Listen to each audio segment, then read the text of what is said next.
nakış işlemişim türküleri, kilim gibi dokunmuşum sevdaları. Oya gibi işlemişim yüreğime, ah geverdi sevdim, sevdim seni. Nakış nakış işlemişim türküleri, kilim gibi dokunmuşum sevdaları. Oya gibi işlemişim yüreğime, ah geverdi sevdim, sevdim seni. Hem de deliler gibi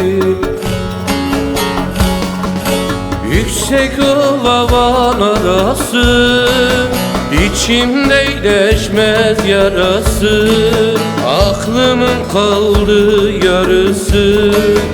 Ah geverdi sevdim, sevdim seni. Bahçe sarayvan arası, İçimde iyileşmez yarası, aklımın kaldı yarısı.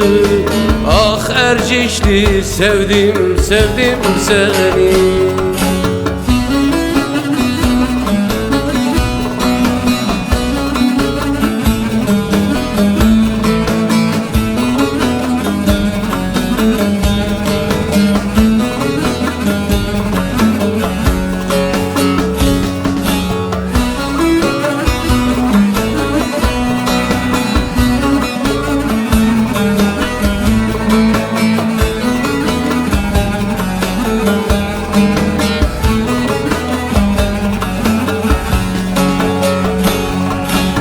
Yıllar geçse bu aşk unutulmaz, pertekli sevmişse yasak tanımaz.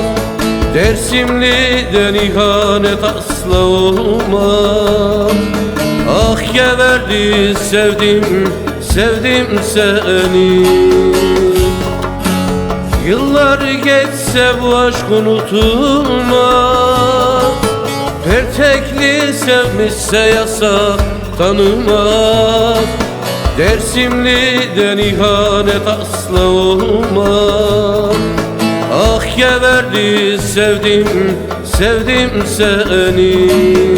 Hem de deliler gibi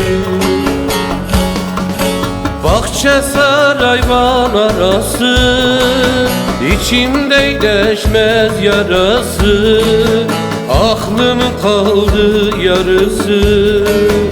Ah geverdi sevdim seni.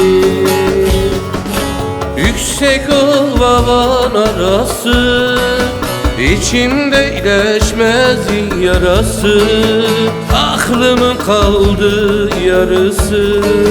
Ah geverdi sevdim, sevdim seni.